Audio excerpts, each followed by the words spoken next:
Hello, everyone, and welcome to episode 22 of Days Gone. It's actually an immediate turnaround from episode 21, and we're going to wait for a few moments to see if folks in chat are able to see and hear this okay. For some reason, we're getting a lot of buffering here on Twitch tonight, but we were hoping to get out at least a couple more missions. I will say that we're continuing to see some buffering here. Dr. Teflon says we're back. Haseo seems to think it's okay. He Who Dies says it was never an issue on his end, but we're back. Okay, well, let's see how it rolls. We have some more story missions to do. How far we've fallen, or he's not big on tunes. Well, we were specifically told not to keep Colonel Garrett waiting, so let's go in and do that immediately. Corporal, hey. Hey, Sarge.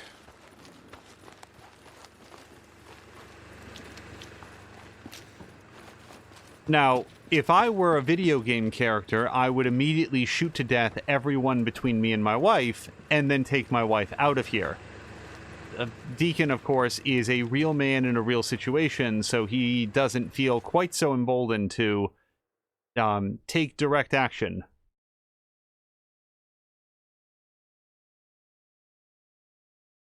Specifically, we set it more like it was before with one major change. We changed it from 60 frames per second, which was just decadent, to 30, which is what the game actually runs at. You know, when I was young, we used to explore caves like these, looking for petroglyphs, carvings by the Modoc, other tribes, thousands of years old. You know, they never lived in these caves, the heathen. In the cold and the dark. But look at us. Look how far we have fallen. Colonel, I was... The soldier who used to be assigned to Lieutenants Whitaker and Weaver, the soldier you replaced, has gone AWOL. He broke into my private chambers and took my personal copy of the Holy Bible. I want it returned. Yes, sir. I've marked his last known location on your map. Dismissed, Corporal.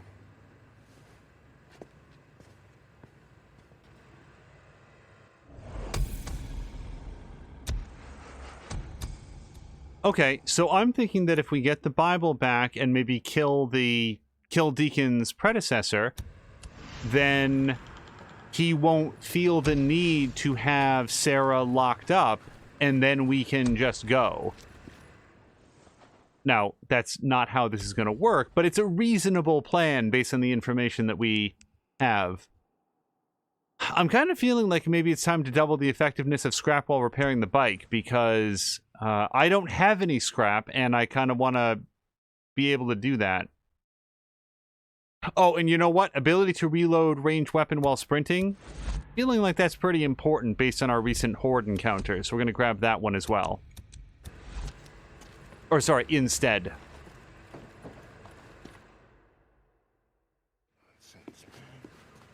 Hey, Weaver. Oh, Corporal St. John, come on in, man. Check out my home sweet home. Yeah, I love what you've done with the place. Man, ain't this some shit? Wonder what they would have done with me if I failed. Oh, colder cave down that way. Yeah, I heard about that. You know, she didn't take it any better than I did. No, she did not. Do you need anything? Nah, man, I'm good. Oh, wait, you know what? There is something you can get from me.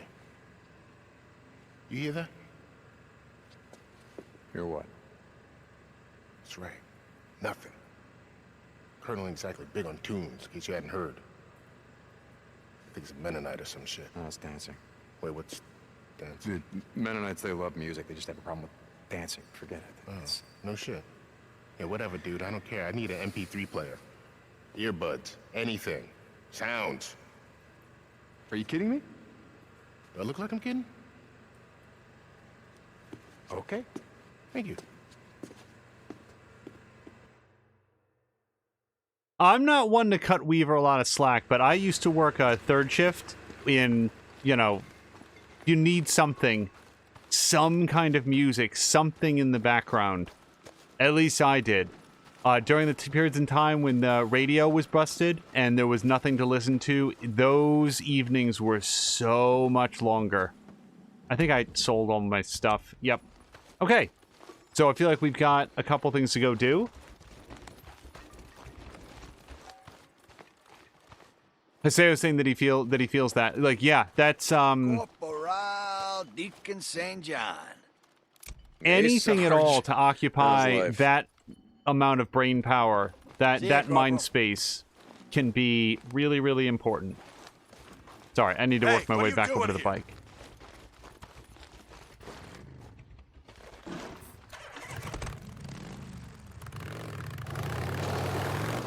Whoops.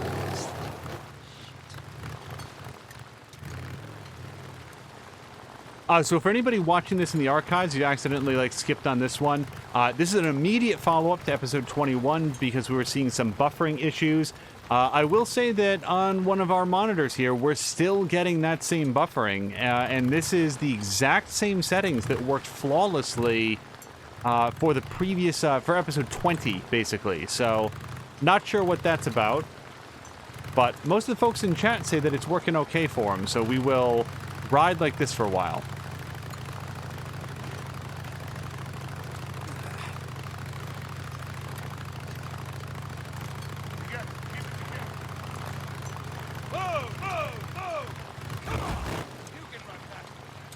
Yeah, speaking of old jobs, I will say that I think that there's a misconception in American society that people who work retail jobs at some point in their lives come away with a more even-handed understanding of what it's like to work those jobs and then grow up to treat people in the service industry better.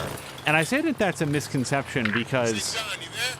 Hold on. Weaver. Yeah, I can barely hear you, though. You're breaking up. What's this damn cave? I'm surprised this thing gets out at all. Hey, I know where you can find an MP3 player. Okay, yeah, where's that? I was at a refugee camp at a community college when it got overrun. Community College. The one east of here off Highway 97. Yeah, that's the one. Only fighting platypus or some shit. Yo, anyway, when I bugged out, I left everything behind, including my tools. Oh, shit, I gotta go. Radio me when you get there. Weaver out. Sure, Weaver, whatever you say.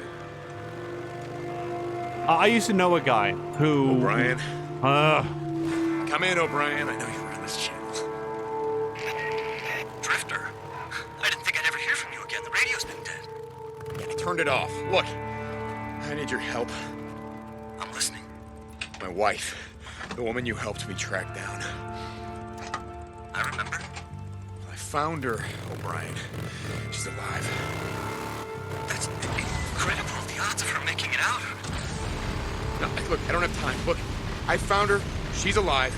She's being held by the militia. The guys that you told me about. Sorry. Okay, look, I don't need your goddamn sympathy. I need your help. She's being held in a place I can't get to her. I need you to help me to break her out. You know I can't do that. Wait a second. Okay.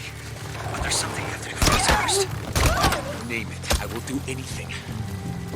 Keep your radio on. Weaver, I'm here. Say, John. All right, man. Hey, I was housed in some kind of tent. It's like right in the middle of camp. Okay. Can you tell me anything else? I mean, come on, these all kind of look the same. hold on, because accidentally I have arrived at the other mission. No, no. No. Yes. Wait. Yeah. You're a flagpole. Right. They're flying in good old stars and stripes. Patriotic. All right, well, I'll have a look. St. John out.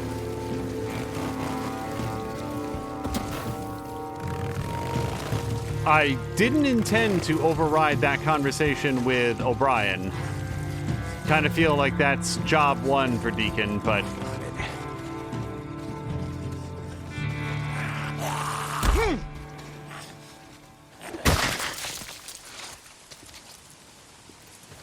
Hopefully he will pick up that thread in a bit. Here they are. It's gotta be it. And Isaiah was saying O'Brien. that the hitching might be on Twitch's Come in, end. O'Brien. I know you're on this channel. Hopefully it is. Drifter, I didn't think I'd ever hear from you again. The radio's been dead. Yeah, I turned it off. Look, I need your help. I'm listening. My wife, the woman you helped me track down. I remember. I found her, O'Brien. she's alive. That's incredible. The odds of her making it out. No, look, I don't have time. Look, I found her. She's alive. She's being held by the militia. The guys that you told me about. I'm sorry. Okay, look, I don't need your goddamn sympathy. I need your help. She's being held in a place I can't get to her. I need you to help me to break her out. You know I can't do that. Wait a second. Okay, but there's something you have to do for us first. You name it. I will do anything. Keep your radio on this time. I'll be in touch. Okay, O'Brien. O'Brien! Oh, damn it. There's the flag. Still flying.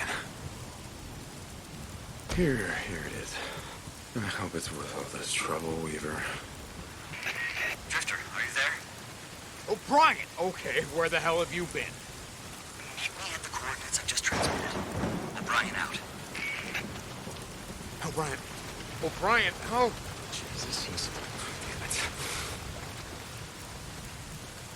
Nope. There we go. So we're going to go try to meet O'Brien before we go back to camp. I feel like this mission that we're on is good cover. And already another radio transmission. Let's see. No. Oh, wait. Yeah, the water hemlock. Corporal St. John, this is Colonel Garrett. Report. Yes, sir. Corporal, good, yes. Another traitor was discovered in our midst. A spy looking for the anarchists. Anarchists. Yes, remember. He escaped before he could be apprehended. He was chased north, but our patrol lost him. I marked the position he was last seen on the map. We need him alive. We need to find out what he was doing here, what he knows, and what his group wants. Yes, sir. I'll do my best. As do we all. As do we all. Dismissed. Getting the distinct sense that Colonel Garrett might have started to lose his grip on things a little bit after Doc Jimenez was killed.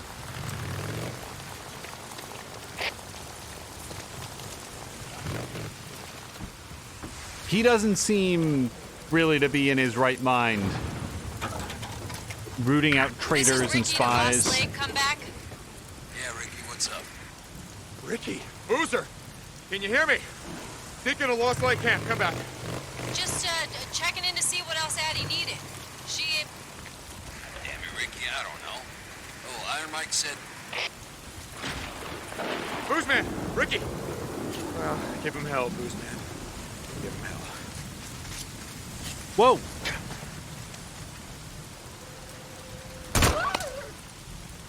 I'm very near an ambush camp, apparently, so I didn't really want to shoot that guy, but...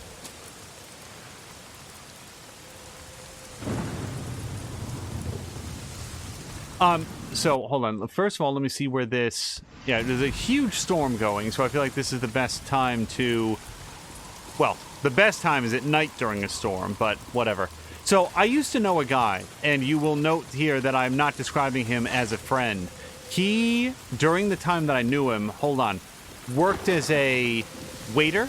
He worked as a clerk. He worked a night shift job, the same job where I worked, that I was just describing, like a third shift job. And he never gave up an opportunity to dump on and treat service people poorly. One of the things that Jeez, this guy with his laser sight is making me nervous. One of the things that I grew very tired of very quickly is that when he and I would go anyplace, he would not tip at all. There was no level of service that would make him leave $1 tip. And Thieves, and I can't let any of them escape. to hear him say it, his rationale for this was that if you are just handing away money, there's no incentive for them to go get better jobs. Now, this same guy, I would note, the third shift job that I'm referencing, it was a clerk. Yeah, this was when I was young and working at a like basically a pharmacy, convenience store, general store, whatever you want to call it. This same guy quit that job with no notice. He was just like, he just called him and said, I quit. I found a better job. He went to do that other job, found it was hard and the hours were super long and he didn't like doing it. And he came back and begged for his job back. I'm so sorry. I'll never do it again. I don't know what I was thinking. I thought I had a good opportunity and now I've learned my lesson. And then 3 weeks later, he just up and quit. Because again, he thought he had the magic job to go to. Hello to Phased. And PETA, if PETA wants to come after me for shooting video game wolves, I will take that hit.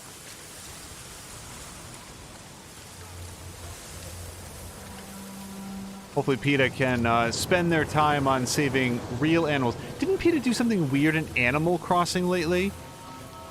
Yeah, like there was some weird PETA thing where they like stormed Blather's museum in Animal Crossing to like object to some damn thing. I don't know. PETA's increasingly like a super weird organization. When I say increasingly, I mean just that they have been for a long time.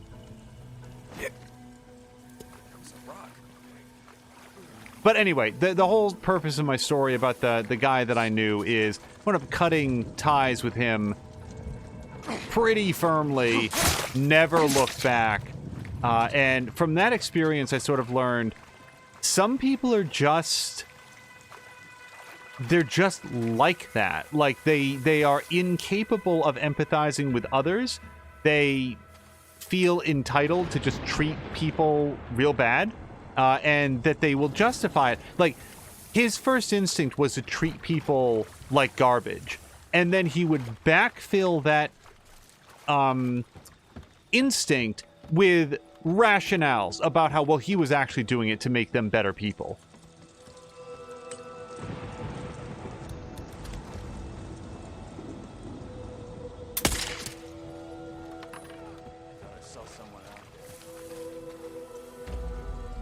Who did anybody see out here?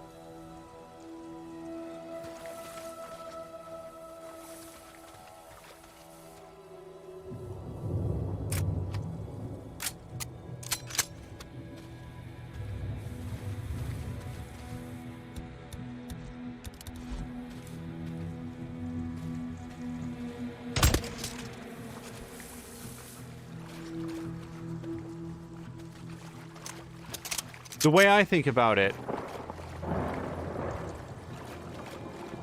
let's take wait staff as an example. Waiters are on their feet all day long. And this, sorry, I'm talking like pre-pandemic, because now nobody is on their feet all of the time. That's, okay. And here's some more. We don't have waiters, is where I was going with that. So, waiters are on their feet all day long. They are paid below minimum wage because the logic is that, oh, well, they'll make up for it in tips or whatever. And to me... looks like a marsh. Let's go look. Just a few more. I gotta find more. To put in what would then qualify as, like, a good tip is a comparatively small amount of money for hopefully the fact that it will make that person's day a little bit brighter. That's the way that I think about it.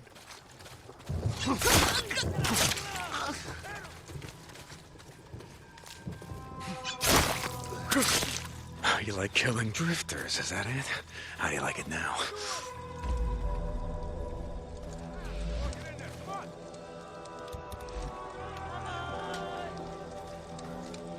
Okay, I don't know if this is going to spook the Fight Club, but... Nope, they saw nothing. Okay, here we go.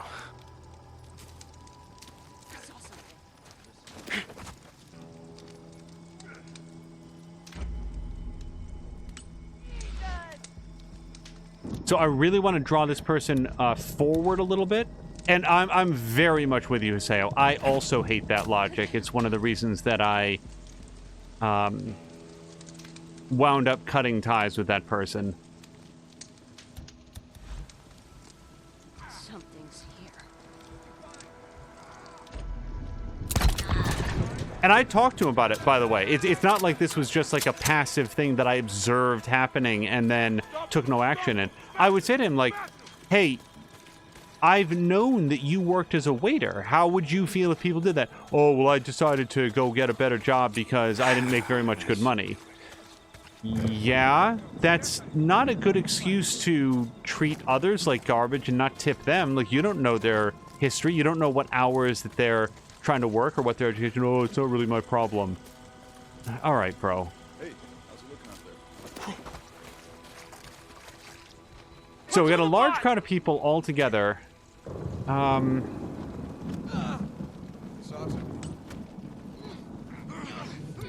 The trouble is, I'm not sure that I have enough of a...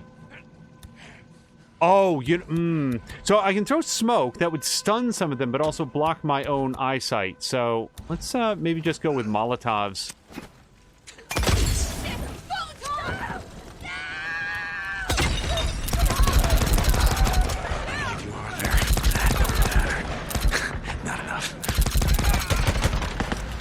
I'm not convinced that even one person died to a Molotov. I think I should do them too short.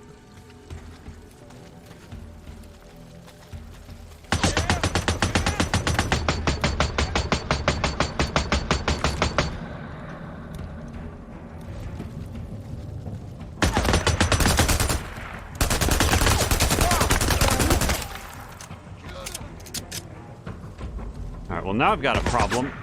There's two more, and I don't know where they are. They know where I am.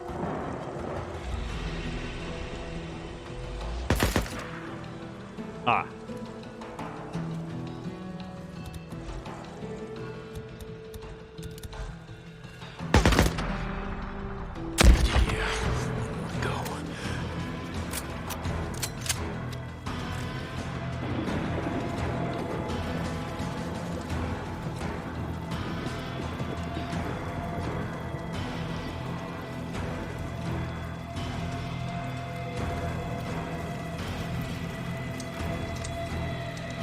And also, like, I don't want to be too absolutist about this. If your choice is, you know,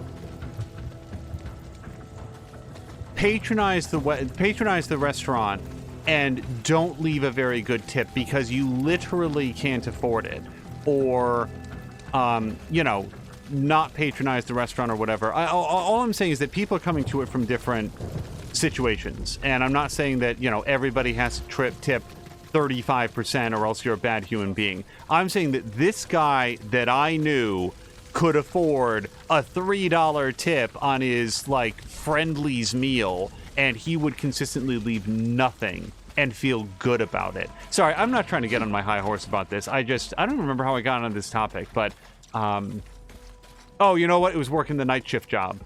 I think we're full up on water hemlock. Oh! Hold on. I did not see him coming. He's gonna see this coming, though. That's the last. Guess your days of setting ambushes around here are over. I wonder if they had a bunker around here. I'll bet they do.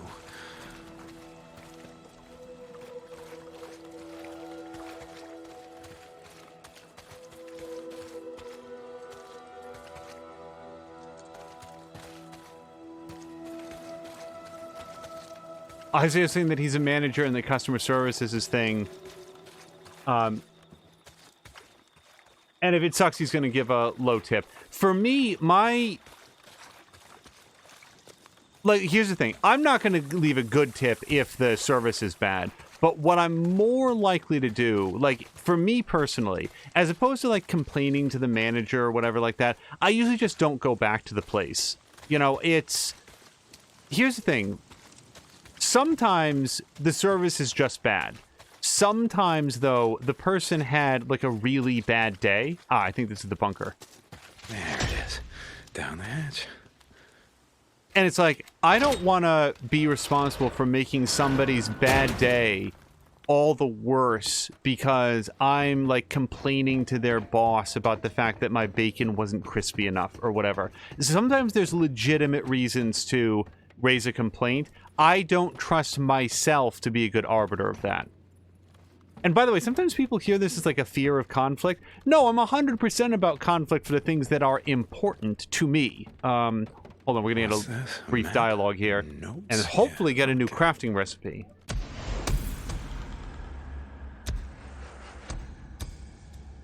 Got it. Oh, I don't think I did get a... I didn't recognize any of that as being a new crafting recipe. What time is it? It is 6:28 in the evening, so the sun is going down, and we've got some crier nests coming up. And a Nero research site. I think I'm going to wait until daylight. I'm just going to grab some shut-eye.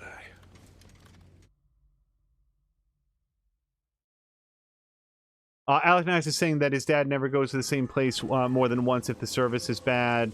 Especially if you have to wait an hour for your food. Also, like, I should just toss in here, as long as we're talking about past jobs, I was a waiter. I've worked in restaurants, but I was a waiter for exactly one day for like 3 hours, and I was awful at it. I was really bad. Like, not like insult the customers, spit in the food, be rude or anything like that. I was just really, really, like, I wasn't good at taking the orders. I wasn't good at, like, there were so many complaints on that first day, and they took me off and found other work for me at the restaurant. So maybe it's another element of just like, I've experienced firsthand that the job, like, with more time, might have gotten good at it, but it seems like tough work. And that's another reason why I'm like, you know what, these folks, you know, the service has to be real bad for me to be upset about it. Also, I have, within the last 3-4 months, maybe? It was pre-pandemic, I know that. It's going to be interesting, 2020, remembering the things that were before and after this complete lockdown. Oh, gosh. I'm not sure how to share this story. I went out to eat with somebody who is normally super even-keeled, and he just super lost it. I mean, like, for no discernible reason, and it was really, really uncomfortable. And he knew it, too. Like, he apologized to me afterwards, and I'm like, dude, it's the wait staff you need to apologize to. Like, I apologized on his behalf, but it felt inadequate.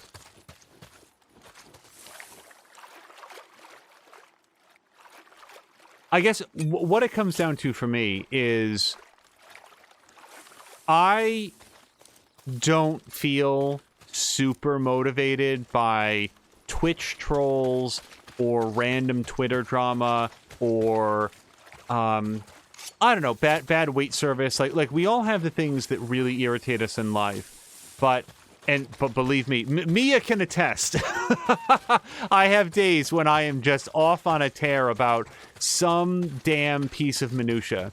But the things that really get me are some of the things like, I'm not necessarily recommending this for your emotional health, but go put on your local news broadcast tonight and just take a look at some of the national stories here on May 28th, 2020. And it's just a topic that I need to stay away from. Oh, wait, hold on. Deacon, get off the bike. There's a historical site right over here.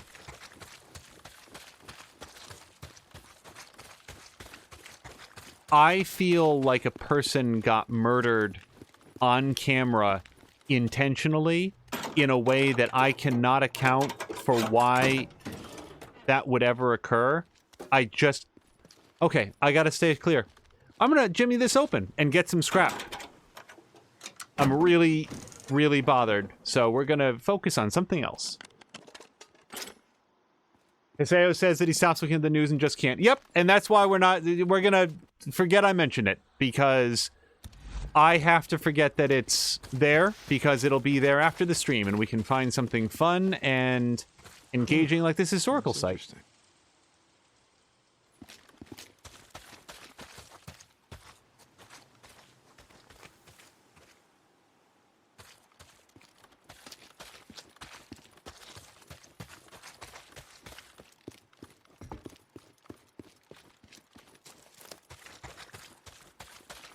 Okay, so we have the water hemlock. Let's just take stock here. Oh, read out to... Yes, we want to meet O'Brien very much. Although, depending on where O'Brien is, there's a couple Nero sites. Yeah. Where is O'Brien? Is that O'Brien? Oh, yeah. Okay, hold on, O'Brien, because we've got some nests down here to take care of.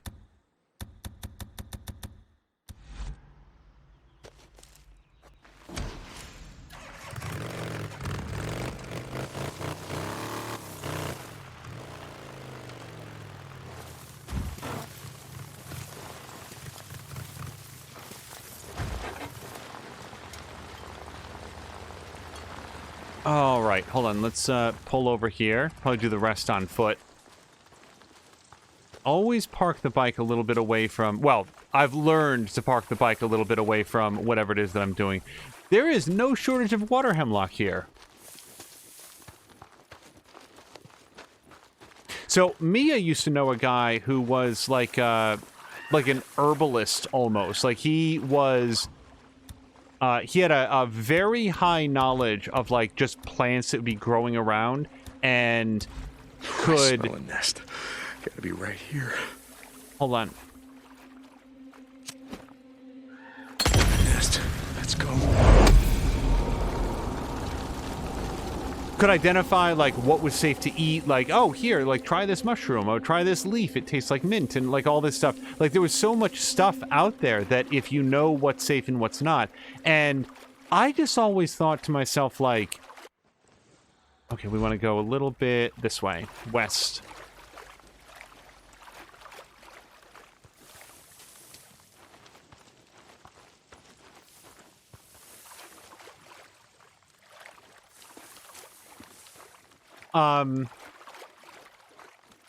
What was I gonna say? Oh, just that, like, that same, like, that same guy could just one day be like, hey, try this.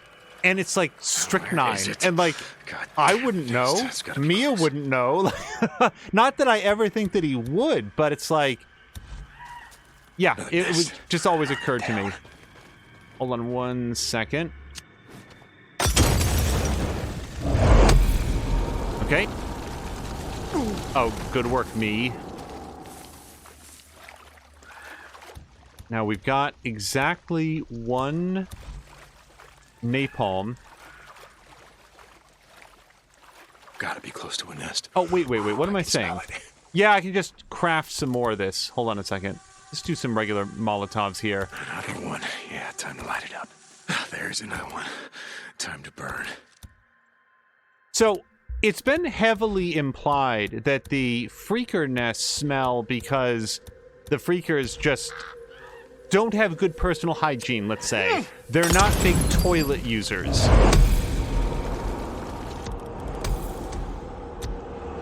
Why would the... Oh, hold on. St. John Infestation Exterminator custom accent. I kind of like my Sarah-specific accent, but it's good to know that that's in there. And now I've totally forgotten what else I was gonna say.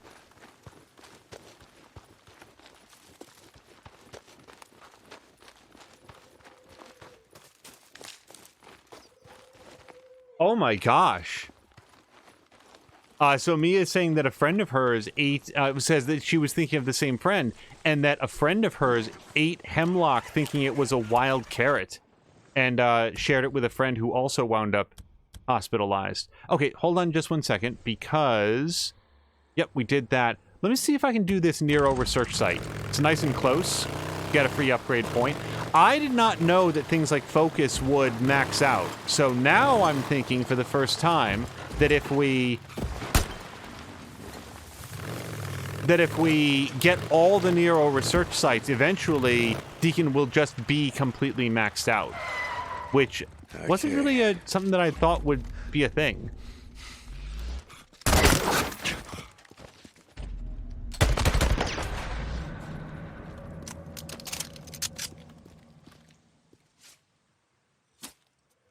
Another nest down.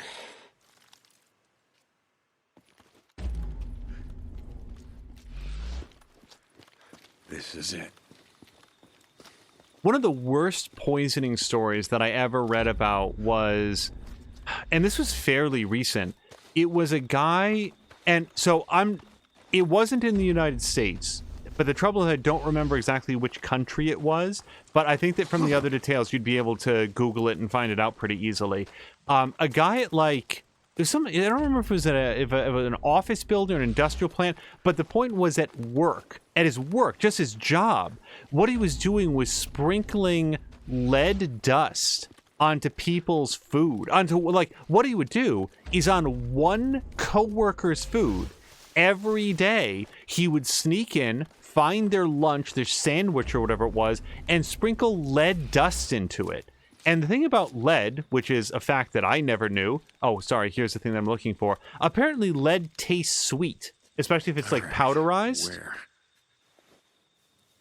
You're mine now. So he would poison his coworkers over the course of weeks or months until the point that they got so sick that they would like go to the hospital and subsequently die, at which point he would just move on to a different coworker. It was completely random, and he did it for like years, I think, until he finally got caught. I'm not a paranoid person, but when you hear about something like that happening, it makes you say like, well, I'm going to keep my lunch in my office from now on.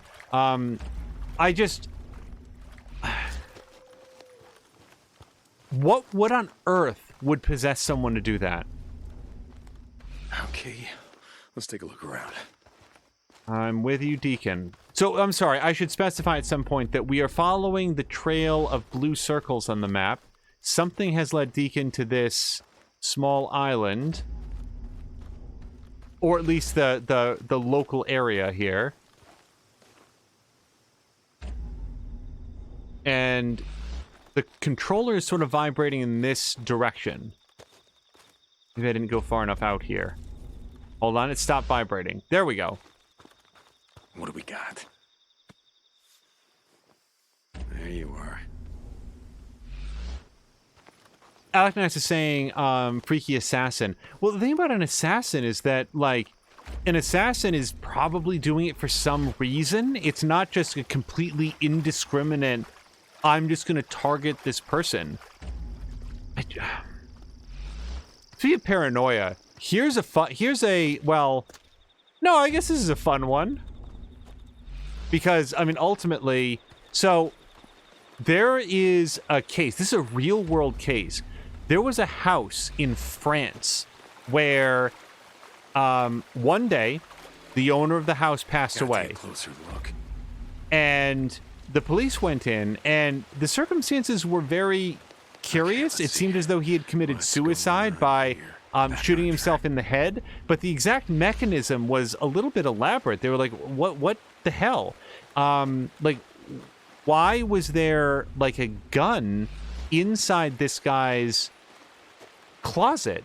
And so they looked around, and as they were sort of inspecting the area, a booby trap went off and damn near killed one of the officers. So at that point, they brought in a bomb disposal squad. I don't know why this is here. Good work, Deacon. They brought in like a bomb disposal squad, and they started investigating the house, and they found this guy's journals. Whoa, hold on.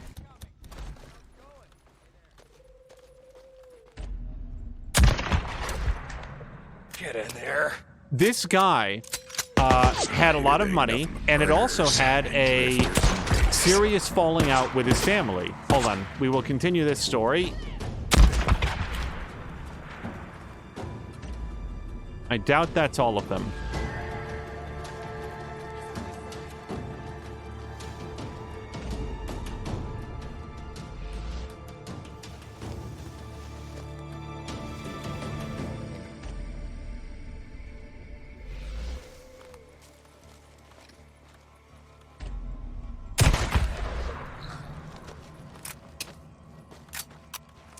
Someone needs help. Everyone dead? Okay. Help! I need help! Boy, I really want to save it just in case this crashes again. The last survivor that we found, Hey. the game It's sort of okay. hung up. You're not gonna make it out here. I know where there's a camp. No, where? Where? I'll go. So at the moment, I don't remember which one I have the lower amount of trust with, so let's go with Diamond Lake for now. Diamond Lake, there's a militia camp. You gotta ask for Captain Curry. Oh my God! Thank you so much. I thought I was gonna die in there. Name's Deacon. They know who I am. Don't stop. Just keep out of sight. Okay, French homeowner died under mysterious circumstances, and then an officer was damn near killed by another booby trap that they found in the house. Turns out that the guy had some cash, had a severe falling out with his family, and he resolved that if his family was going to inherit this home that he lived in, he was going to make sure that they all paid the price. So he had layered his home with lethal booby traps and apparently had died while either constructing or accidentally setting off one that was there. And they checked his journals and they went through and they found something like 12 different lethal booby traps where you would like move a dish and a shotgun would take your head off, stuff like this. Like some real Saw style stuff. But here's the fun thing.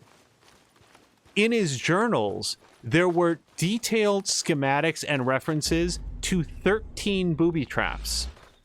They found 12 of them, including the ones that had shot at the officer and then killed the man. They never found the 13th. And I personally would like to know how that conversation went when the apartment was resold to the next owner.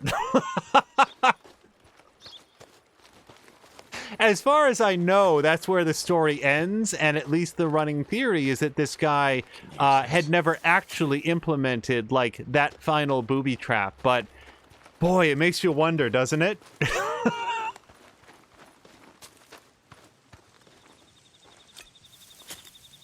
And apparently this guy and his plans are, like...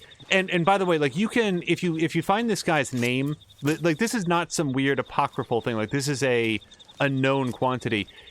This case is actually taught in police academies because of the sophistication of the traps and so forth. Like, it's actually a situation that is still studied and taught, which I think is interesting. It's not the reason that I would ever want to be famous, but apparently this guy was pretty good at what he did, except, you know, for the part where he killed himself unintentionally. Mia wants me to say Saw-style stuff 5 times fast, and that is going to fail, so we will give it a shot. I'm already failing at it, by the way. Saw-style stuff, Saw-style stuff, Saw-style stuff, Saw-style stuff, Saw-style stuff. I think that's 5.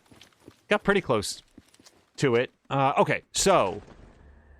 What did we just do? Oh, that's right. We were on the track of a blue circle, and we rescued somebody. And hello to Tashir, by the way. Tashir, earlier in the stream, we were lamenting the fact that you are on break at the time, but I'm sure that everybody will be looking forward to when that break is over, which should be... is it the 1st of June? Is that when we're coming back?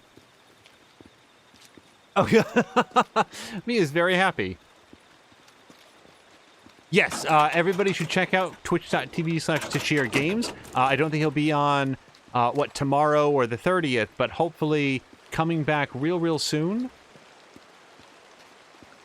And says that he's been talking about doing a return to 5 days, which is his series where he spends 5 days auditioning one game each day and then decides which of them he's going to play through to completion. And I still think that feature is super cool.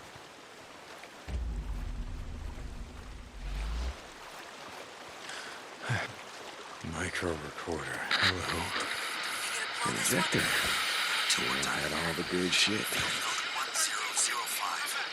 Collecting data from site 812. Bridge on Highway 97.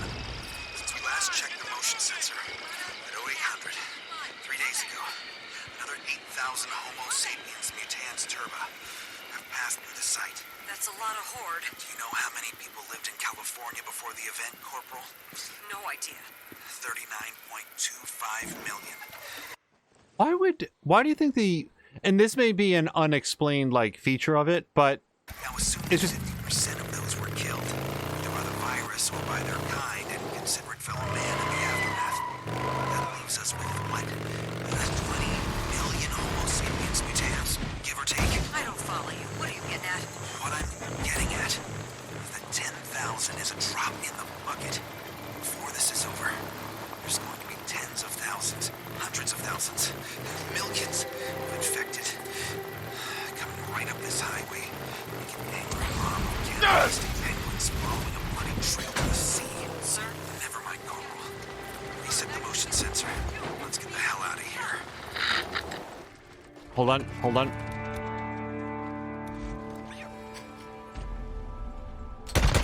Tachir's saying that at the moment he'll be back next week, and also hello to Rickety Artist.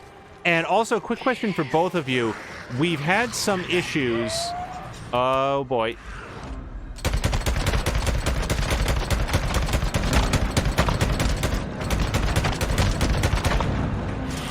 Oh crap! Hold on.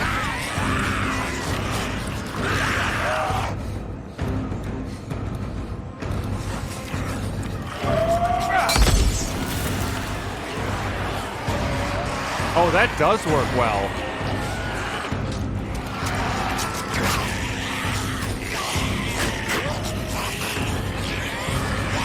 Not well enough. Okay, Deacon, lift your knees, buddy. Come on.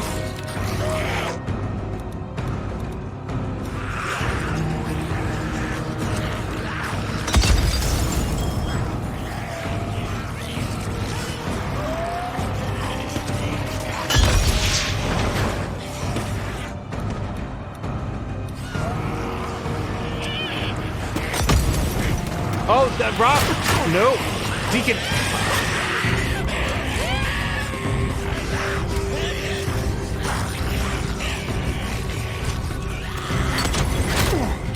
Oh, I'm really failing at this. Hold on. Stamina depleted. Very bad. Okay, stamina cocktail. Yes. Use. And then you know what? Craft. And craft.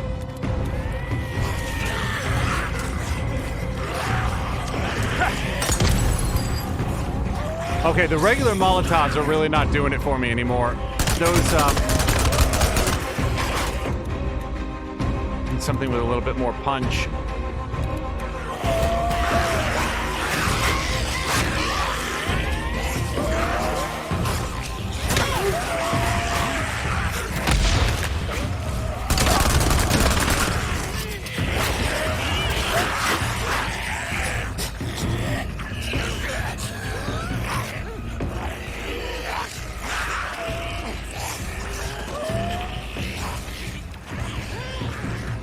Deacon. Okay, then we might have lost their scent, or vice versa.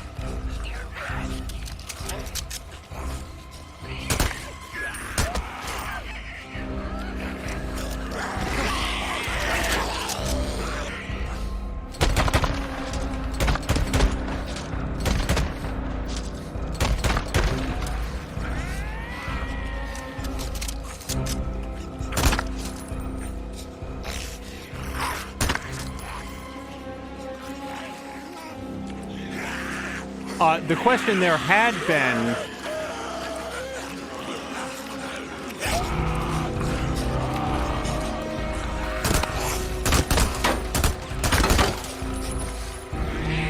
to Tajir and Rickety and other folks that might be coming in, is it running okay? We've had some issues earlier tonight with the stream sort of hitching for people, and they were having some difficulty seeing and hearing consistently.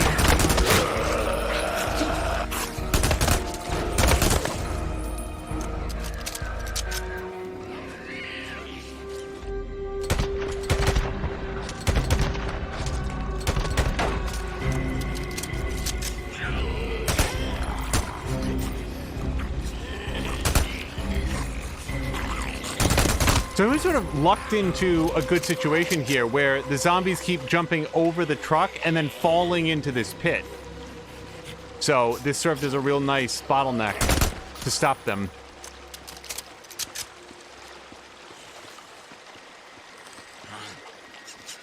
Rickety Tashir saying that it looks okay. I wonder... Yeah. We will continue to tinker. But hopefully continue to get it to be more stable as we go. Alright, I gotta get back to the bike. Now, that sure as hell seemed like a horde, and hopefully we took out a whole bunch of it. Yeah, let's craft some more napalm. So, the napalm, I thought that maybe it burned longer, it did more damage. It turns out, what I learned from there is that it covers a way larger area. And I am a fan of that, because against those hordes, you could see dozens of zombies lighting up, and then hopefully spreading some of that fire to their closest friends and compatriots.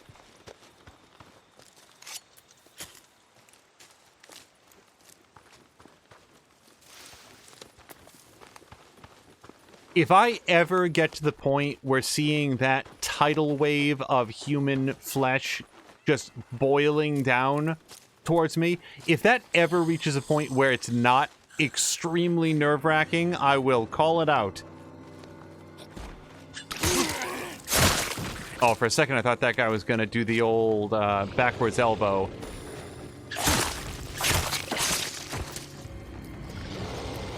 Oh, man.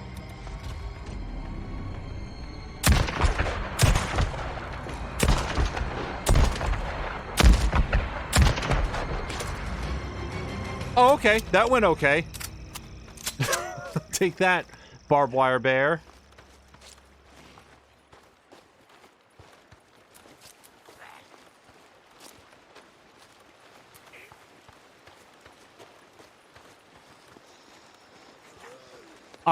So, one of the things that we've been watching in the background has been Star Trek Discovery on CBS All Access, and I feel extremely limited in what I can say about it because it is new and underexposed enough. Like, it's actually a couple years old, but some people, like us, might have waited and they don't want to hear anything about it because they haven't had a chance to see it for themselves. So I feel very limited in who I want to say is in it and who I think is a good actor, because that might give away information about who is in the series long-term versus not. But I do want to call out, maybe without saying, you know what, let's just limit it to the person that everybody knows is the star of the series, Sonequa Martin Green. She's great.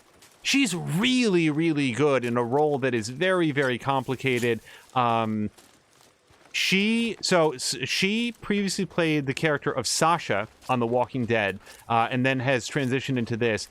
The character that she plays in Star Trek could not be more different than the character of Sasha, and she just knocks it out of the park. She is the core of the show, and I think that she does a fantastic job. Now, she's not the only strong performer there, but I feel like there's enough twists and turns in the plot that I want to, I wouldn't want to take anything away from people guessing or experiencing it live. So we'll leave it there. But there's a lot of great talent on that show.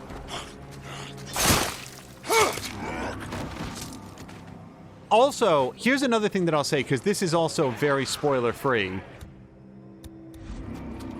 There is a contingent of people who are apparently here on planet Earth, who are upset that Star Trek Discovery looks too good. They're upset about how good it looks.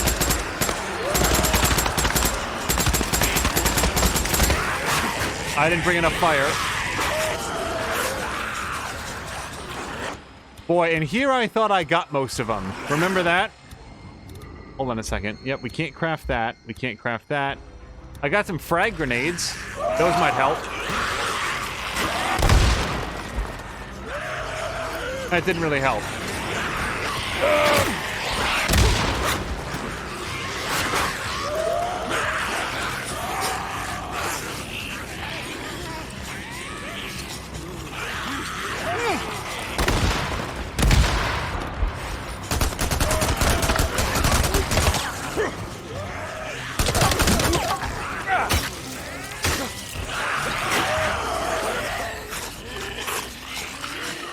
Hey, everybody, I killed this bear. That's pretty impressive, right?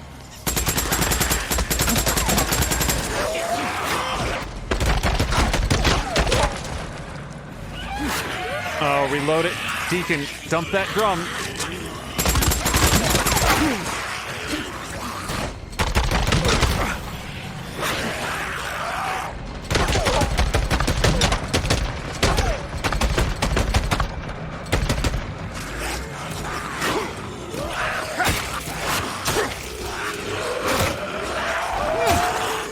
Oh, crap.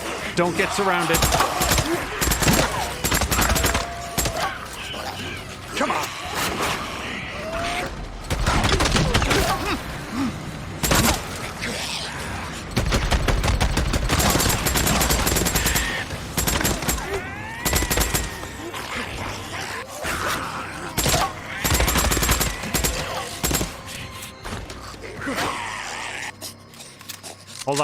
Hold on. Okay.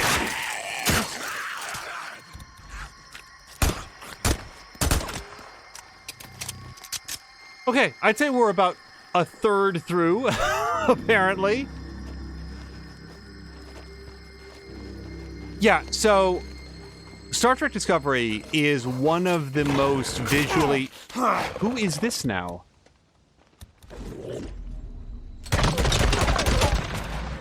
One of the most visually impressive series, we'll go with TV series, that I've seen. They clearly dumped... Son of a bitch. I'm not enjoying this.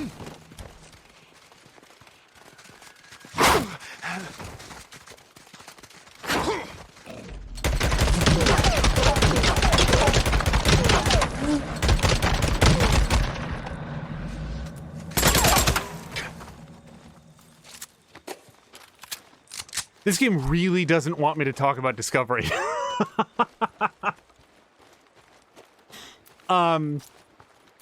It looks great. And also, so without giving anything at all away, Star Trek Discovery is set somewhat before the original series, and there is a contingent of people with very, very odd priorities who are upset that it looks better than the 1966 series Star Trek. For example, in Discovery, they have holographic communications, where it's sort of like Star Wars, and that like a holographic person that you can sort of see through appears, and then you can have a face-to-face conversation with them. And they're upset that, like, Kirk and Spock didn't use that in the original series, so now this is anachronistic. They have all of these fancy holographic displays that are mounted onto these wall-sized see-through glass things, and again, McCoy didn't get to use that, so why should the crew here? And I would just like to, you know, rhetorically ask this contingent of people, what are you advocating for? What is it that you want to see happen? You want Star Trek Discovery to look worse so that it better fits the aesthetic of a series that was made 70 years ago. I'm wrong on my math. Hold on. It was in the 60s. It was in the mid-60s, we'll say. Late 60s? It's 40 years since then. Another 20 onto that. Okay, 60 years ago. No. No. We are not beholden to make everything look like it did way the hell back then. Wait, we didn't defeat the Horde. They just moved. Oh, they just moved over here. God damn it. I don't think I have the bullets to do this.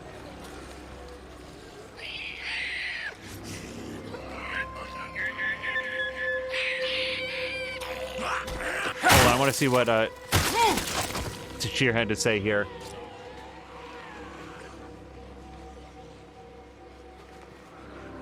Tashir is saying that they could always reunite the old cast so that they could use the technology. I will say this just on the topic of like the original characters, at least. I personally am bummed that the new Star Trek, you know, with Chris Pine and Carl Urban and Zachary Quinto, I really enjoyed all three of those movies. Yeah, they had some stuff in them that was pretty dumb. And I mean, they had some stuff in there that was pretty dumb. But, okay, so unfortunately, this is actually where I'm trying to get to. I enjoyed all three of them. I really did. I had a good time at all three movies. I thought they looked good. I really liked the cast. I thought that they did a good job of channeling the original characters without doing impersonations of them. And I felt like it was a nice, fun, fresh spin on a previous idea. Now, was it Star Trek? I feel like that's debatable. I think that Rob Cesternino put it best when he said that Star Trek is at its best when it is holding the exact way that he put it was holding a mirror up to humanity. And that is something that Star Trek, the J.J. Abrams Star Treks simply did not accomplish. They were action movies.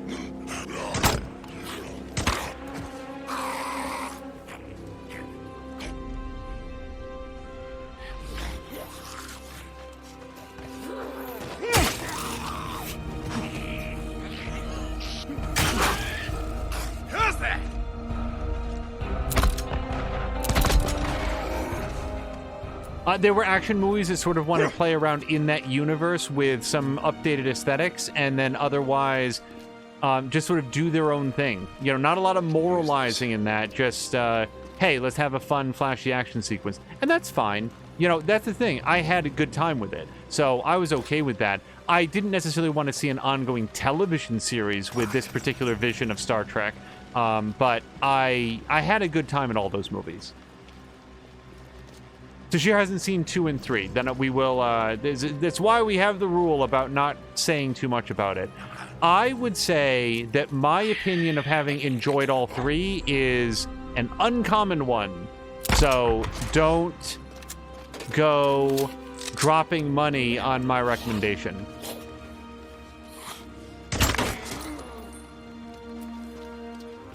You may wonder why these shots are not bringing in the thousands of zombies that we saw over the hill. We are using a silencer for that exact reason. So far, well, actually, so I should take a closer look around because we know we're going to need a fuel canister. And I haven't seen one yet, so just take a quick look around. We've got explosives in the back of that truck. Let's keep it quiet because that riverbed is not a place that we want to disturb the neighbors.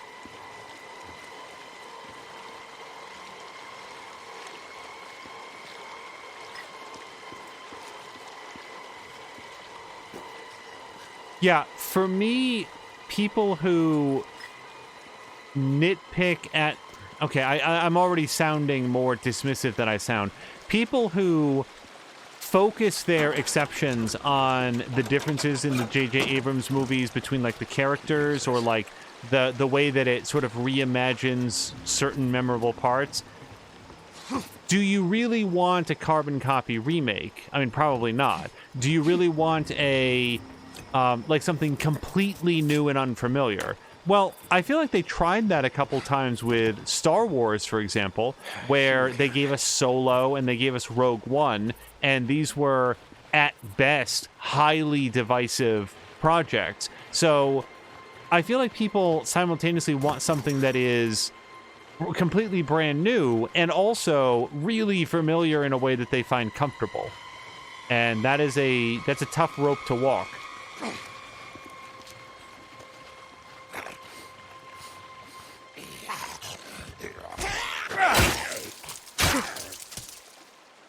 I will say that of the J.J. Abrams characters, I did think that Carl Urban, like, as much as anybody else, nailed DeForest Kelley. Like, he really got, like, it didn't feel to me like Carl Urban doing McCoy. It felt to me like Carl Urban doing DeForest Kelley doing McCoy. And I thought that he really did a very, very good job with it.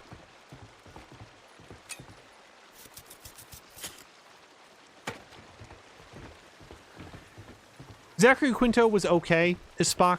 You know, he didn't seem like he was just Siler from Heroes. You know, I didn't mistake him for any of his previous characters.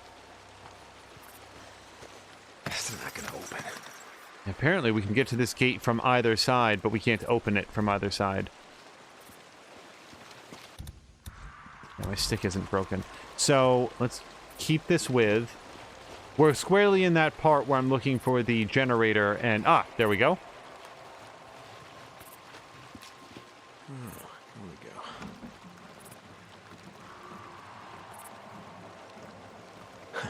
Good.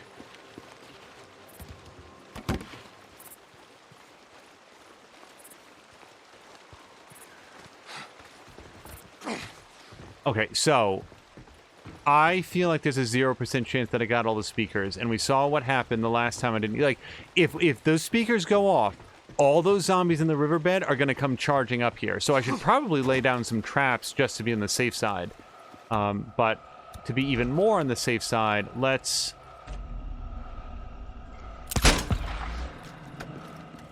try to silence these. Now, I did get one over here, or at least I think I did. Yep, okay, that one's already cut. And the predator is over there.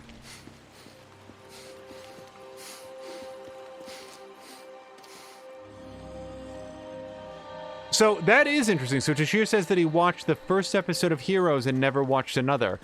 I honestly thought the first, like, 2, even 3 episodes of Heroes were dreadful. I watched the first episode of Heroes and I thought it was garbage and had no intention of watching another. But then people kept like, oh my god, Heroes, oh, it's so good, it's so good. So, I'm just going to put a bullet in this to make sure that it's disconnected.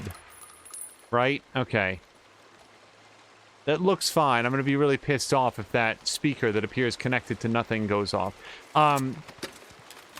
After Heroes had sort of like touched off and become a big hit, NBC did a marathon of the first 4 episodes, and I remember watching it with a good friend of mine, and we were like, this sucks. This is like, this writing is terrible. Like, I don't know who these characters are.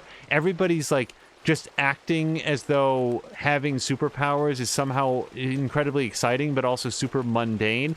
But then, I gotta say, by the end of the 4 episodes, I was hooked, and that first season, I was 100% on board with all the way up until the season finale. And I watched the season finale and said, huh, that didn't turn out so well. Hold on, this is really bad. The hell speaker did I miss? Damn it. That's gonna bring them all down on me. Okay, I did not see that other wire.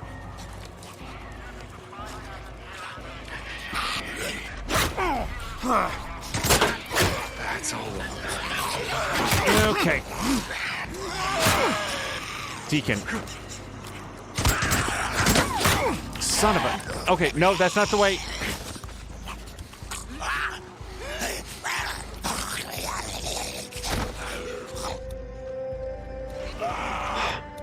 I gotta keep working down the suppressor because we don't know how many of them...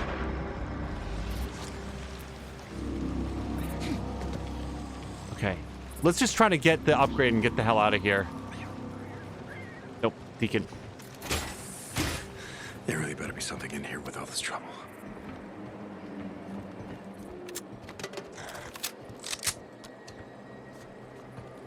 Another Nero injector. Good. Last time we did health, this time we'll do stamina. Mia is saying that she's struggling with whether or not she wants to start a fight over Zachary Quinto being an okay Spock. Okay, we got a custom skin, but it doesn't show us what it looked like. Oh, there it is. Okay. Better living through chemistry. Oh, another one of those micro recorders. Yeah, wonder what happened here.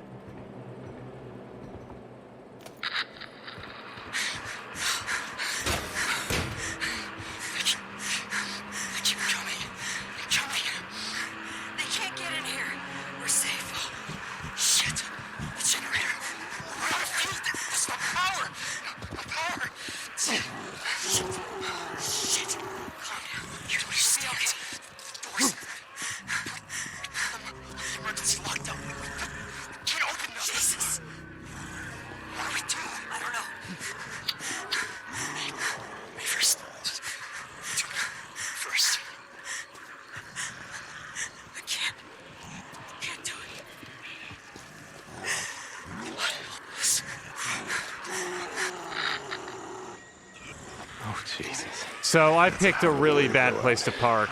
You should have just done it. Well, maybe not. Hold on a second. This might work to our advantage.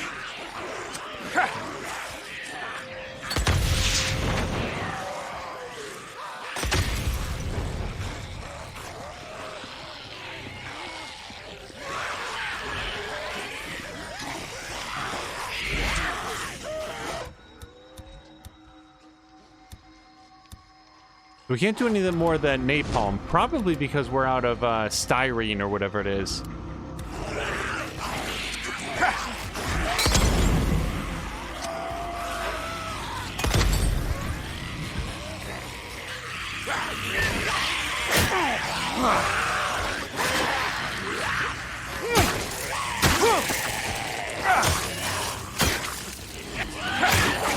Okay.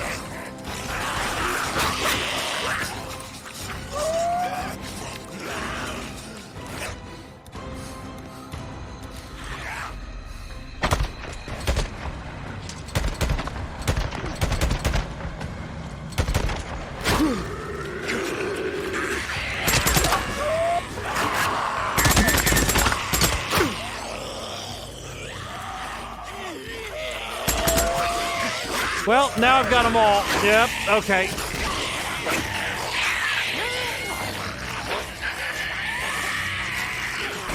Go, Deacon, go, go, go, go, go, go, go.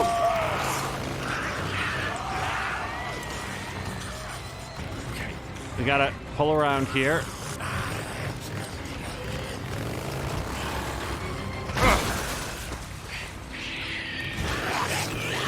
Ha ha! So long, suckers. Zombies can't ride motorcycles. That's for cool guys. Okay. Let me just check our map because I really want to do at least one of these. So we found the water hemlock and ride out to meet O'Brien. Let's at least do this because I really want to hear what he has to say. And then we'll probably call it from there. Oh, and of course, we have to go back this way. Hello to Melifu. And also, hold on, we have a new skill point. I think our melee weapons. So the boot knife combos, if I'm ever in a situation where I'm using a boot knife, something has really, really gone wrong. Let's ability to roll quickly to recover from a knockdown. I feel like that would come in handy if we get ambushed by one of those, like, tripwire traps that knocks Deacon off the bike, something like that.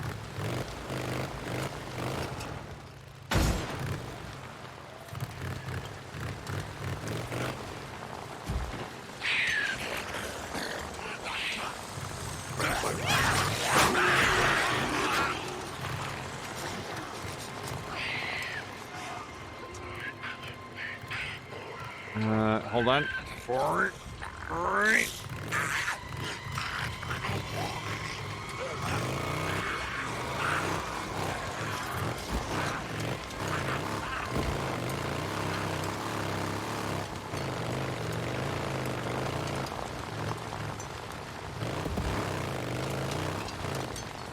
Like, here's for me, all three of the J.J. Abrams movies were more enjoyable than, like, Star Trek First Contact or Star Trek Insurrection. Remember Insurrection?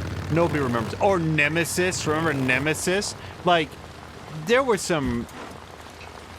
The thing about the J.J. Abrams movies is that they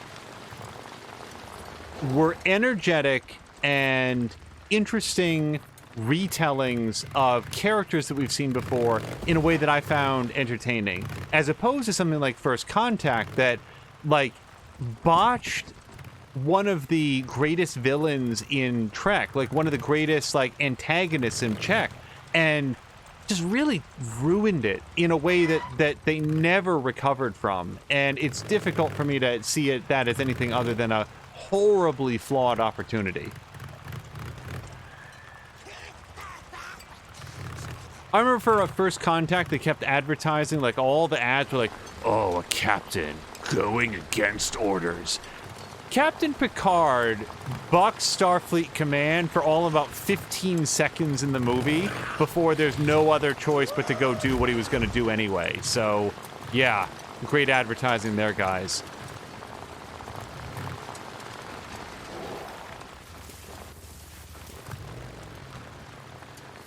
He who liked Nemesis for its ideas but not the execution. So Nemesis was famously written and directed by people who were completely unfamiliar with Star Trek.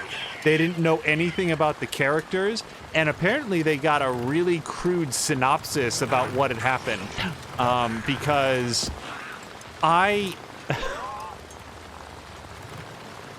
I don't know how else, and so first of all, what I just said is not in dispute. Like, the people who made the movie have given interviews like, yeah, we don't really know anything about Star Trek. We just sort of got this opportunity and thought it would be like a way to make money or whatever. But like, also in Nemesis, this is the movie that introduces us to the fact that Captain Picard, while in Starfleet Academy, was completely bald. Apparently, the creators think that he has like alopecia or something and just has no hair at all for no reason. Or maybe he's just been shaving his head for 60 years. Who knows? Who can say in the world of Star Trek Nemesis?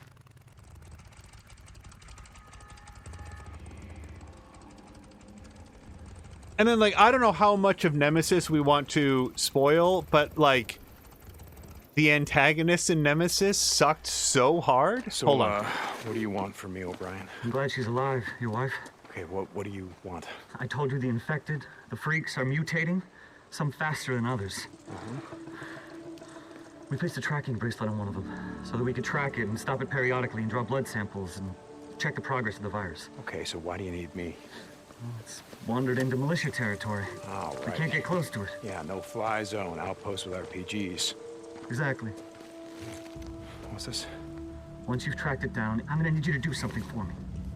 This pack holds everything you need to do a field biopsy. We need blood and tissue samples. Can you handle that? Yeah, I can figure it out. By the way, nice uniform, Corporal. Suits you. Suck it.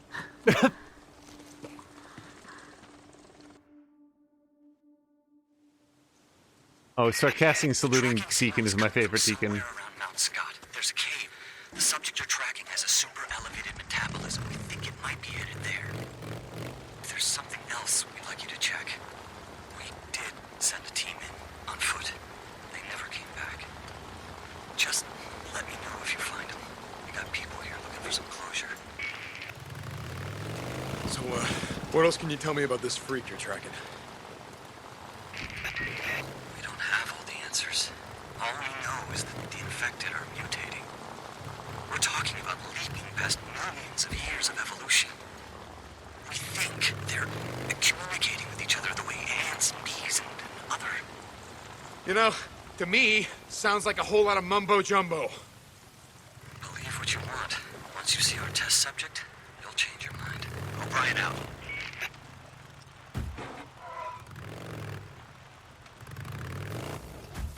So Mia and others are voting for some additional Star Trek talk, but we're going to get some more dialogue here. O'Brien, I'm at the cave and I'm heading in. You guys gonna be ready? Yes, we're standing by. Oh, Jesus. What's wrong?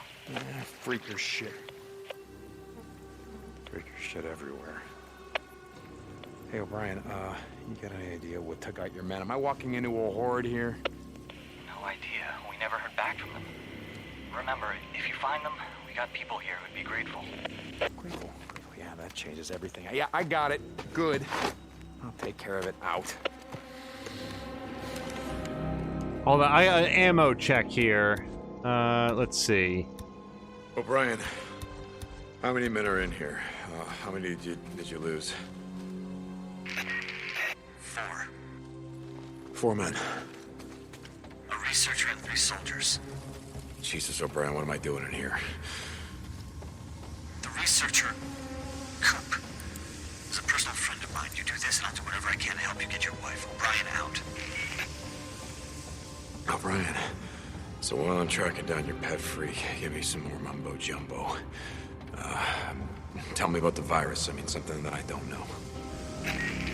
For those exposed, the virus infection rate is close to 100%. In the first weeks, almost everyone under the age of 12 was killed. Something to do with how puberty, or the lack of it, affected the body's immune response. Everyone over the age of 60 mostly were also killed. Their bodies just couldn't handle the rapid genetic mutations on a cellular level. Everyone else who was exposed becomes transformed as the genes mutate. The thing is, the virus is mutating at an exponential rate. I know you keep saying that. What does that mean? It means that the infected subject, the freaker you're tracking down, isn't like any you've seen before. We've tracked and identified over 12 mutations. 12? Yeah, and that's just the beginning. You wouldn't believe some of the shit we've seen. Yeah, well, probably would. St. John out. So I'm currently following these footprints, but we're seeing a lot of like other paths to go. So I'm not sure if we'll want to go explore some of those. Another flare. Yeah, this has to be the way. So There's another one. Out that way.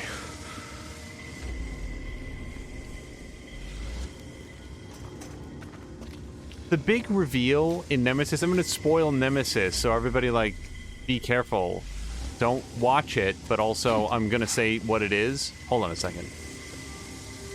Well, Brian, I reached your guy, and, yeah, he's dead. ID says G. Hernandez. How did it happen? I'm not a coroner, O'Brien. How the hell do I know? Something tore him apart. This freak I'm tracking. Is there something you haven't told me? Not that I'm aware of. O'Brien out. This is the way I'm supposed to go, but I'm not sure if that's a safe drop, so I'm going to try to navigate it over here. Unfortunately... Flare. Gotta be another one of O'Brien's men. Hello? Can you hear me? Move an arm or something if you can hear me. Arm. Nope. Just gotta find a way over there. Wait, where is he talking about? I need to get, like, there-ish.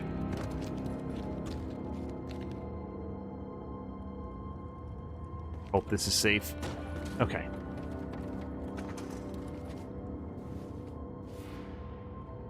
Neuro equipment. Must have come this way. The good news is I don't have a lot to say about Nemesis because it's such a slapdash movie, but it turns out that the Nemesis, like the titular antagonist here, it's like a... Maybe this way. He's a Picard clone, but also a Romulan? Which... what? They made a clone of Jean-Luc Picard, but also he's a Romulan, and also they trained him to be evil. So he's basically like Nuclear Man from Star Trek 4. Sorry, Superman 4 is what I'm thinking of. In that he's a clone of the good guy who was trained to be a bad guy, and also he's like an idiot and pretty easily defeated, except for the fact that they also gave him like a super dreadnought ship. Why would you give the most powerful ship in the world to a clone of a guy you don't like, who's also like a big idiot? Yes. O'Brien, I found another one of your men. ID says his name was H.S. Patterson. Okay. Thanks for letting me know. You didn't ask, O'Brien. Didn't ask what? If he was alive or dead. His radio's been dead for 12 hours. All their radios have been dead for 12 hours. I don't need to ask. Thank you for doing this. O'Brien out. Cool. Another flare. There's the last one. And of course, Romulan clone evil Picard is also completely bald, because I guess that is Jean-Luc Picard's defining characteristic. Even though we've seen him before in Starfleet Academy and he had a full head of hair, because, you know, he's a human being, not Charlie Brown.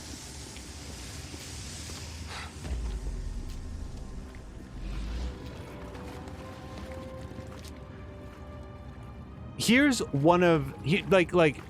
Nemesis gets many things wrong. It has a whole scene where, like, Captain Picard is, like, off-roading in a buggy, because that's exactly what Jean-Luc Picard would be doing in his spare time, like, really enjoying it.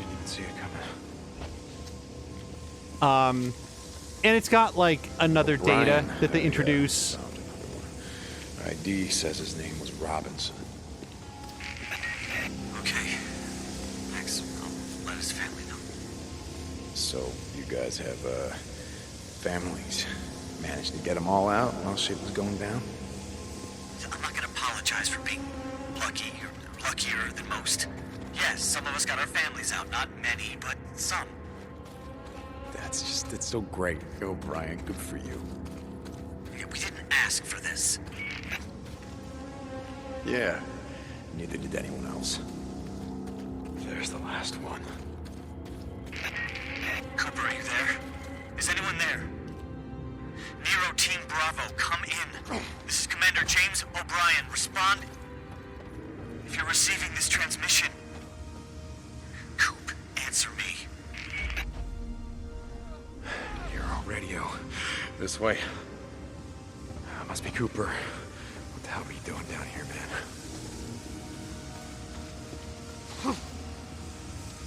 Yeah, that doesn't look good. Shit. What the hell happened? And also, like, not to steal the narrative tension out of this clear ambush that we're, you know, death trap that we're wandering into, but I've seen Nemesis at least twice. Honest to God, honestly, no joke, I have absolutely no idea why they cloned Picard and then gave him like a big dreadnought ship and that he wanted to go. I have no idea why. It's so nebulous to me in terms of like what the point of any of it was, except, well, hold on. O'Brien, I found your last man. ID reads Cooper. Copy that. Hold up, he's still alive. Hold on. Hey, Cooper. Hey. Right here. We're gonna get you out of here, right, pal? Cooper, come in. Sorry, shoot. Went south. He's down. Come on. What's going on, Deacon? Cooper! His legs are broken. Hold on, stay with him. I'm sending in another team. No. Well, she's compromised. I'm not gonna make it. Let me talk to Jen. Get Jen in here now! Cooper, what the hell did this to you? What happened? It was so fast. I just didn't see it coming. You told me that a freak did all of this. Reacher. Cooper, are you there? Jen? I'm here. I can hear I you. can't believe it. I thought I'd never hear your voice. Listen to me. We're gonna get you out of here. Do you hear me? Jen.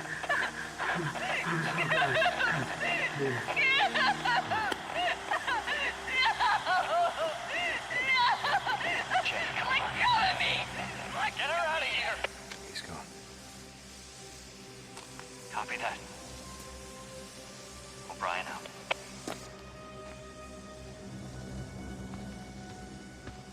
Preacher.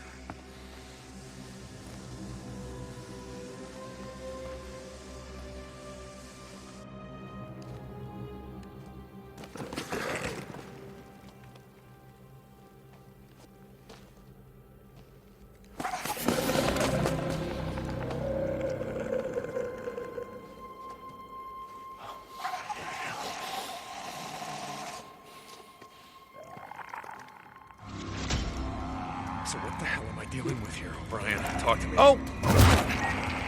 The guys at the lab nicknamed it the Reacher. Reacher. What is it? It's got long arms, claws, what? It's just fast. We've clocked it moving forward. And yeah, it's the Reacher should have a tracking device. Take it. Take it. We can use it to guide you out. What? How? How, O'Brien? We have infrared. We can track the Horde's movements. Take it. Okay, I took it. Oh, Jesus.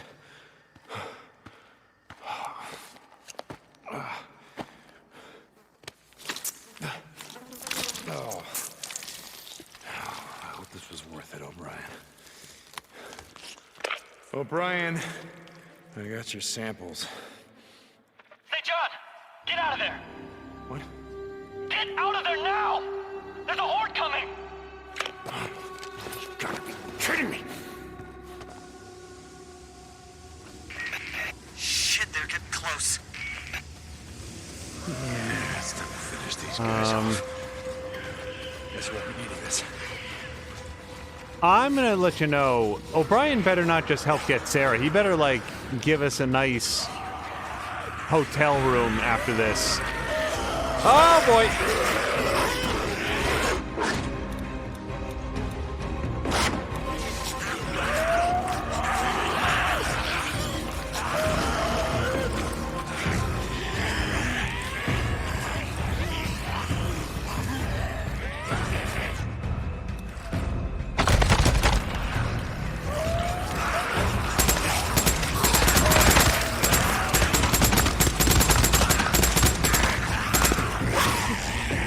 Squeezing through thing. No! Deacon. Oh, okay. So, I wouldn't object if O'Brien wanted to offer some advice on how to get out of here. That'd be okay.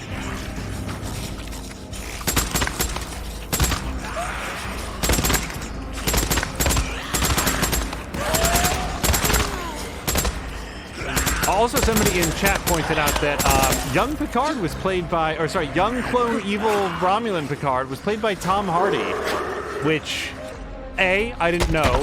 B, yes, Tom Hardy is a very, very good actor, and that role was well beneath him.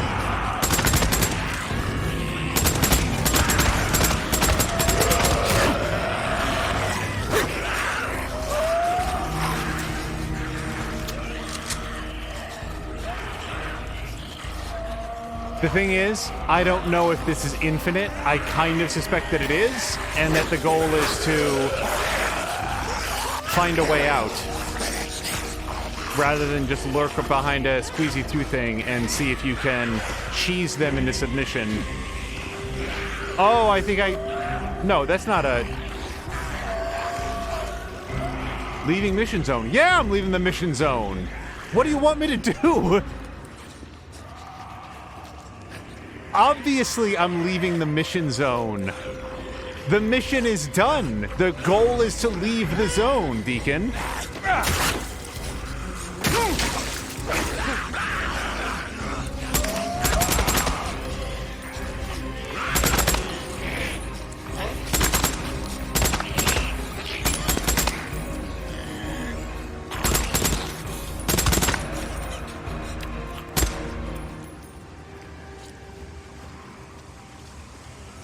Okay.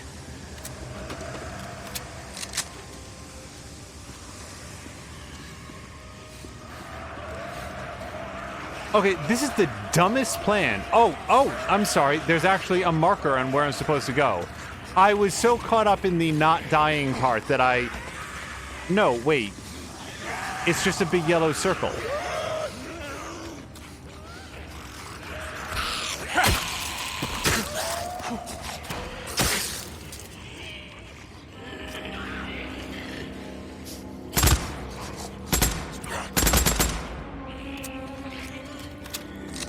I will say this, Nemesis is not the worst of them, to me, because Nemesis was just boring. I was just like, wow, this is a really dull movie that's based on, like, an implausible and kind of generally confusing idea that just betrays the creator's desperation to recreate Wrath of Khan. Like, we really need to have a singular nemesis. They literally titled the name. Jesus, hold on a O'Brien. second. You made it out. Yeah, I made it out, no thanks to you. Transmitting coordinates. O'Brien out. Null is correct that apparently we did have to kill the Horde, and it seems to me like the more sensible thing would have been to just leave. But as Deacon, once you pick a fight with him, he's got to stay and finish it.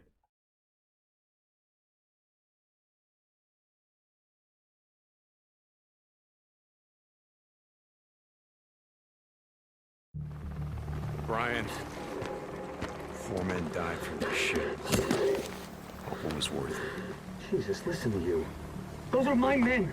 I don't need you or anyone else telling me. Fly around in your helo well above the shit. You crawl back into what? Cozy underground bunker or whatever the fuck. You have no idea what it's like out here. I don't have to What it listen takes to to this shit. survive. Oh, you know those men, Cooper? The others, they had no idea what they were walking into, but you did. Didn't you? Huh? Didn't you? Radio me when you and your old lady are ready to be lifted out. Maybe this time you'll get on the chopper with her.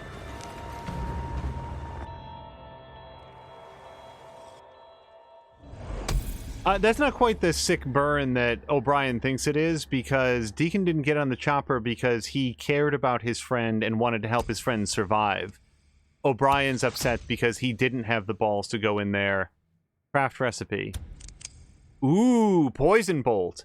I don't know what separates that from a residue bolt or just shooting them in the head, but maybe the poison spreads. Wouldn't that be great? Like a virus?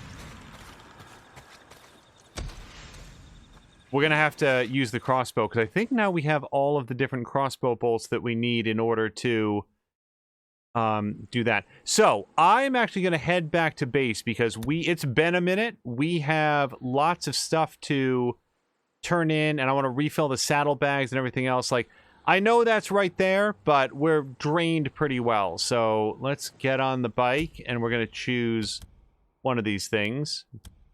Yep.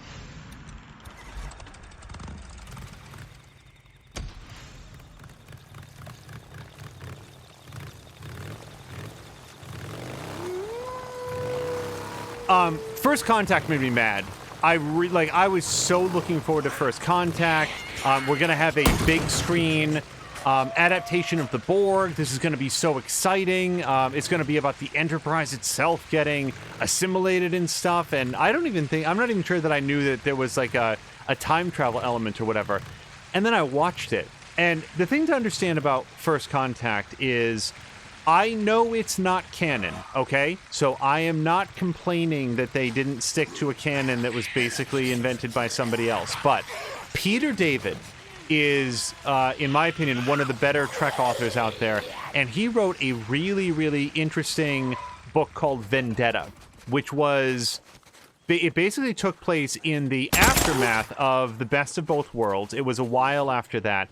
And it addressed a question that people like me had really had, which is the Borg sent a... Hold on a second, because this is...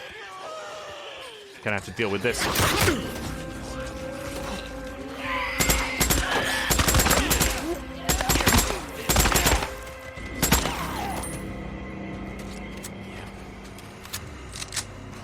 So the Borg sent a single Borg cube into Federation space, and it basically obliterated the entire fleet and was on its way to assimilate Earth when, through a confluence of incredibly unlikely events, it was destroyed. Jackass. And then, like, that was it. You didn't hear from the Borg again for a super long time. So this, like, what's the deal? If the Borg wants to destroy the Federation, why don't they just send, like, 2 Borg cubes that time?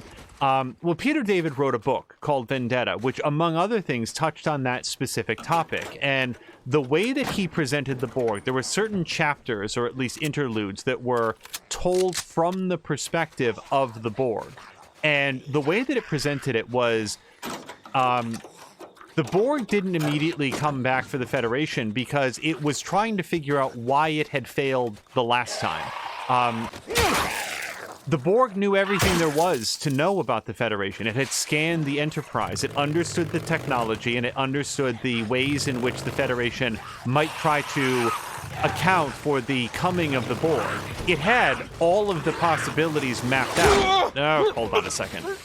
So when it sent what it had calculated to be the correct proportional response to destroy the Federation, and it failed, it was not really locked into a logic loop, but it was trying to figure out why it was wrong. And also, it didn't matter that it was wrong.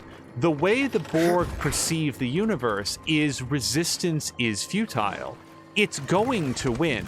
It's going to absorb your biological and technological distinctiveness and make it into its own. It doesn't matter when it occurs. So the Borg was sort of like recalculating and coming up with a new plan, and it was simply taking its time in doing so. The book describes the Borg as being like the ticking of a clock. Time is going to pass whether you care about it or not. So whether or not the Borg conquers the Federation today or 10 years from now is largely immaterial. It was simply sort of working through what its priorities were going to be and how to account for other unforeseen circumstances like the ones that had failed the first attempt.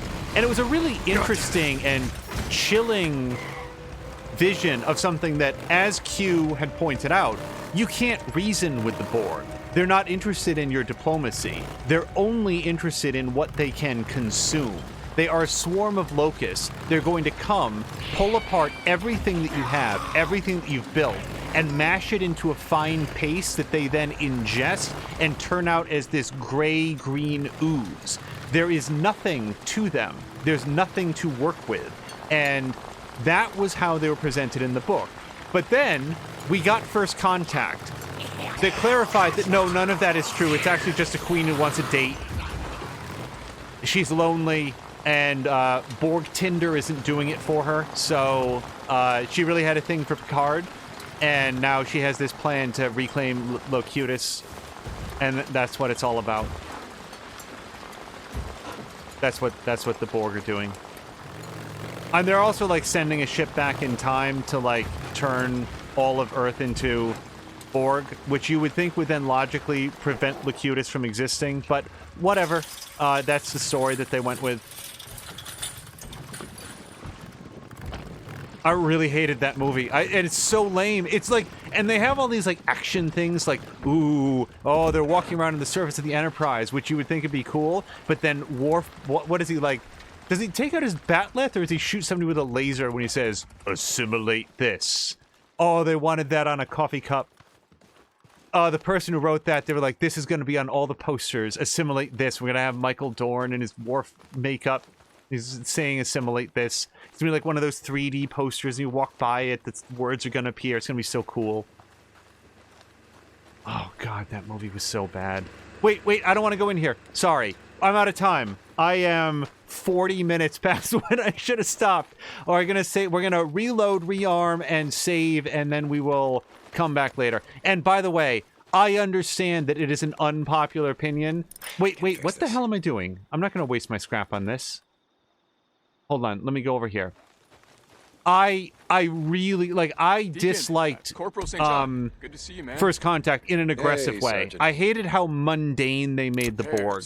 I hated how simple and weak and human and, like, needy they made their antagonists.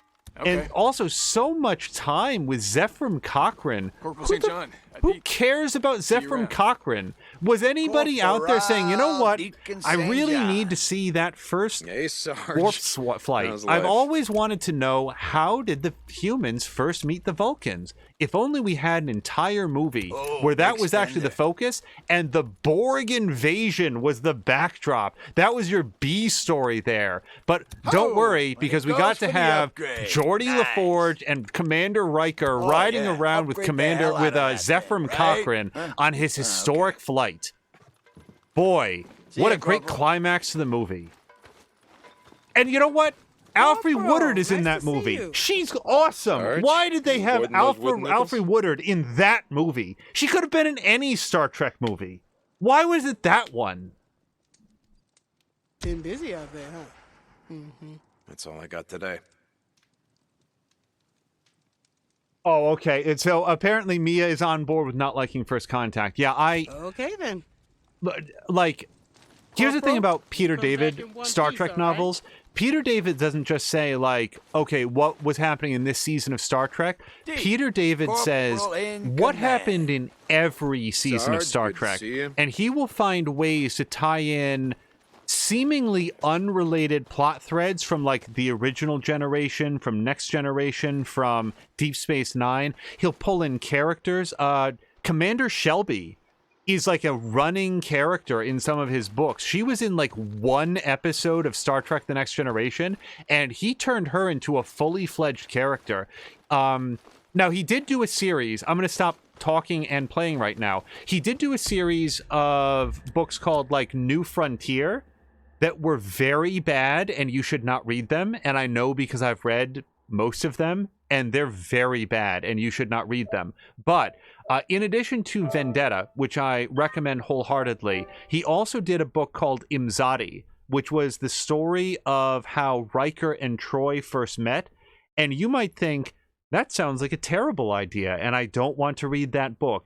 It is actually really good. And by the way, like, he wrote this before they then... There's like one episode of Star Trek The Next Generation where they finally sort of explain what their backstory was, and it is completely incompatible with what is written in Imzadi. And I've always in my life thought, why? They got nothing for that scene. It meant nothing. They got nothing for it, and they could have just allowed Imzadi to be canon, because it's a very cool story. It's got young Riker, young Troy. The way they got together, got Lwaxana. It's got these other people that Riker knew at the time. It's a very good book. Peter David's a good author. I haven't read it in a while, but that's my takeaway. Oh, you don't want my do not read list. Oh god, it's so long. Okay, anyway, so we saved it. We got a bunch done. We met with O'Brien. Someday we'll find out why O'Brien's mask is blacked out so that you can't see what he looks like, even though we know what he looks like because we saw him in the opening trailer. Sorry, not the opening. It was like the intro to the game, the prologue. We did get to see O'Brien, and also he has like an ID badge. So it's increasingly curious to me why he's always wearing that tinted out black mask. I wonder if he's like disfigured or something else happened under there. Maybe we'll get some clarity on that. Anyway, we're gonna call it here and probably do some more Star Trek chat next time because I'm not nearly done, but we're gonna have to call it here for now. Hopefully we'll see you tomorrow, and if not more than Amia, we'll be streaming Freaky Fridays, so that should be... Actually, I don't know what that's going to be. Maybe it'll be Felonious Fridays. I vote for Grand Theft Auto 5. I'm probably incorrect. Hopefully in next week, we'll be able to see Tashir Games at twitch.tv/TASHERRE Games. Patiken should be streaming Uncharted 3 coming up. That'll be at PETIEKEN. Papalotko will hopefully be back to work with her Skyrim modded playthrough and or Kingdom Come Deliverance. The Sunny Panda will continue to play Monster Hunter World, no doubt, but has also said that he intends to get back to Nier Automata. I can't watch that second thing, so unfortunately I personally have to vote for Monster Hunter World because he's great company, but I know that a lot of people would like to see him continue his Nier Automata playthrough. So would I, presuming that I'm able to watch it someday, but I've not been able to play that game myself, so that's a no-go for me personally. Toxic is probably wrapping up the final stages of the Sea of Champions playthrough or competition. They're in Sea of Thieves, so assuming that hasn't already come to an end, I think this is the last week to it. Now, I understand that Mr. Binky is on hiatus. Papalotko is currently out for work, but may be streaming this weekend. And He Who Dies has said that he's going to be taking maybe a little bit of break from streaming, but I hope that you will check them out as well. Rickety Artist has been doing some Mobile Suit Gundam, as well as some Marvel Spider-Man, and there's a third game in there that I am blanking on right at this particular instant. And then finally, Diesel Jones was playing the original, the first of the current Tomb Raider trilogy, which is a weird way to talk about a game that's just called Tomb Raider, but it's not the original. It's not Tomb Raider Legacy. It's just Tomb Raider. It's the 2013 game, and that game is great. I want Mia not to watch that because that is a game that Mia should play for herself. That game is super fun. It's very well put together. I like the story. I like the characters, and it is frankly much better than the Alicia Vikander movie that they decided to make it into. I think we talked about this at one point, but the Tomb Raider game has more characters and more like character development than the entire movie does, which is just bizarre to think about. But we will discuss that on another day. Until next time, we're going to toss it over to somebody else here on Twitch and rejoin you hopefully tomorrow, but if not, then maybe Saturday for some more Days Gone. Until next time, thank you so much, and I hope you have a great night.